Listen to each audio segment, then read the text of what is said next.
Well, we are speaking to you in the aftermath of Man City, so you have mentioned how good the atmosphere has been, but to take you back right to the start, how much the atmosphere at Carrow Road has grown, that really sort of reached a new high on Saturday, didn't it?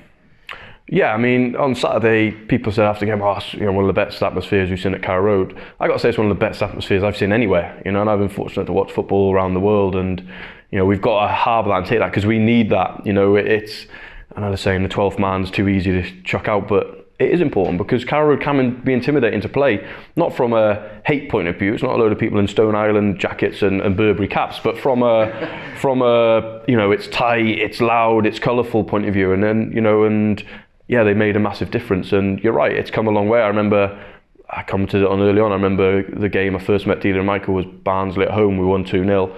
And I think Josh or Jacob Murphy, whoever it was, hit a shot out and it went for a throw in, and the whole ground were basically laughing at him. There was no atmosphere. It was not a particularly great place to come and watch football. People didn't look entertained. They looked bored. Remember the Burton midweek game in our first year, where Cuttle, I think, actually fell asleep. That was Dealer and Michael. But so yeah, it's come a long way, but it's so important. We can't rest on that now. It's a bit like we can't rest on beating Newcastle or beating Man City or whatever. We've got to keep going, and I urge it's the same for the supporters, because they've been brilliant. But I think any supporter would surely say it's more enjoyable watching it in that atmosphere than when it's not. So you can really affect it. You must have been, obviously you're in sort of charge of the group with Daniel. You must have been proud of how he and the players pulled together so well in adversity, really, against the champions of England to get that result. You must have felt proud sitting watching that. Yeah, I was, for sure. Immensely proud, but without sounding arrogant, not overly surprised, because I know we've got a top coach who will work in the Champions League. So it's like, I turned up at that game, not nervous at all, thinking, people, we're going to get battered 9-0 or whatever. Not one sentence in my head. It was like, well, we might lose the game. Probably will lose a game because of who they are, but when you see how much he works in the detail and stuff, it's like, well, we'll have a plan of giving ourselves the best chance of getting something out of it. And then you look at the group of players and you think, well, we have actually got some really good players. And probably the aftermath of the game and the overexcitement about the result from more the national media, because I appreciate the local media it's doing to our fans, right? But the national media, I've actually been mildly offended by the sort of shock, as if it was the biggest result ever. I mean, Wigan Athletic beat them 2 years ago in League One. That's a shock.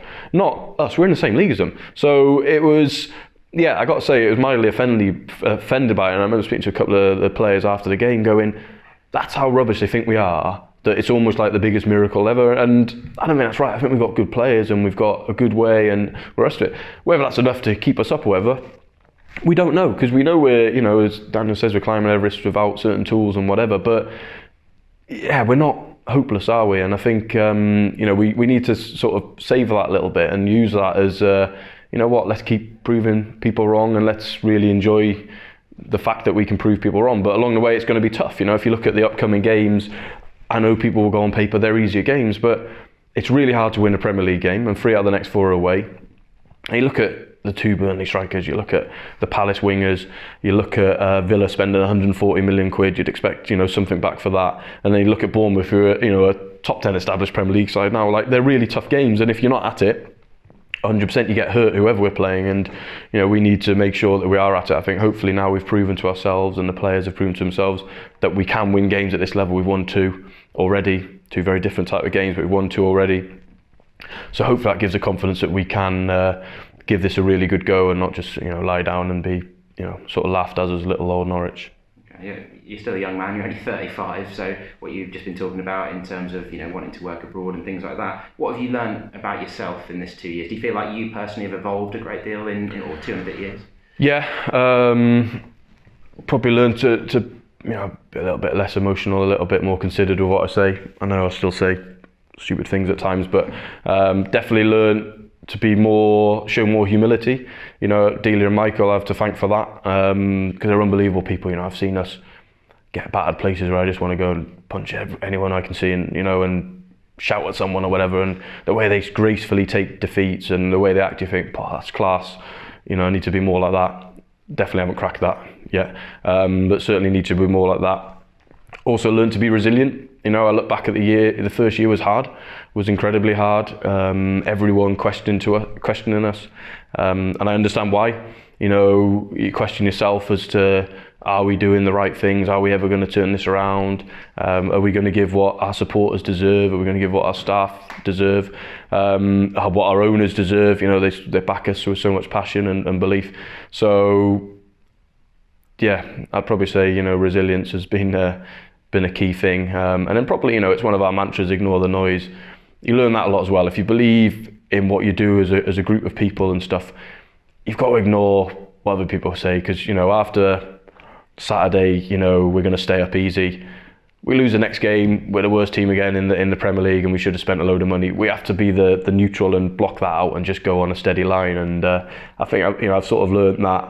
I've learned that a lot. But yeah, it's been great, you know, and I've been really fortunate. I've worked with amazing people. I've worked with amazing owners who let you learn and let you make mistakes, because as I always talk about, you know, I've made so many, too many to be honest when I reflect. But it's a club and it's owners who get that, and they let you, as long as they're honest mistakes, that, you know, they let you make them. And I think that's, you know, I know I'm really lucky to have that in my job, because there's so many people who do my job who don't get that. Maybe they get one mistake and then they're sacked, or they get some work taken off them, or they have to do something else. And, you know, I know I'm lucky for that, and I never take that for granted. And yeah, so hopefully I'll learn a bit more in the next 3 years, but hopefully make some less mistakes. Just finally, and then we'll let Daniel take centre stage.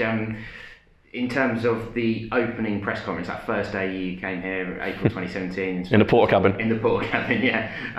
You said about wanting to create a very clear identity. I was looking back on the quotes this morning. How far do you feel you are into achieving that? Do you feel it's already done, or is there still plenty of work to be done? No, I think we've achieved it, but I think it's grown much. When I look back two and a bit years ago, I was probably thought about the pitch and what the paying supporter would come and watch and see the team play. Listen, Daniel's cracked that and some. You know, it's clear now we've got our way, and that's what it is. Yeah, of course you can get better and develop, blah blah blah. But you know, it's clear it is what it is. But I think over time, what's been great is how it's grown. I think more into the identity of the club and how people have caught onto the football and taken on, whether it's fan groups, whether it's Ben Kensel, whether it's commercial team, whether it's the media team. We're almost like managed to create this really big club identity now, not just about how the team plays on the pitch. And I think that's been great, and I think that can continue to grow, and I think we can create something really special here. And I think we can be the envy of a lot of clubs, because, you know, football fans want transparency, they want honesty from the people who run their clubs. They want to see the club go in a certain way, but they want that to be communicated. And I think we've still got a lot of work to do with that, but I also think we've grown so much in that area that, you know, I'd like to think as a Norwich fan at the minute, win, lose or draw, you'd go, actually we're getting quite a good deal, because the club's, you know, doing the right things. What I've got to do is continue to grow that now and not stand still. You know, I urge the people that, you know, at the Barclay end with their flags, get that around the stadium. Come on, that's the challenge. Not, yeah, it looks great, cup time, massive flag, looks nice. Yeah, no, it does. And listen, from where we've come from to now is amazing. But it's like, now let's make the whole ground like that, you know, and then let's get it away. And you know, it's got to be that. But I think that's a club, you guys, supporters, everyone working together. And I think, you know, we've got a lot of work to do on that still. But I also think, God, we've taken some huge steps. You know, when you walk into Carrow Road now, you can feel it. And other clubs talk to you about it, or guests come and they go, "Oh, you can feel it. It's the club's together." And I think when you're together, you can literally achieve anything. We proved that last year. We've got to, but we've got to continue that, and we can't just get lazy with it and can't go, yeah, it's all right now. And fan integration's been great for a bit. Yeah, we've got a good atmosphere. It's like, no, what's next? What's next? What's next? You know.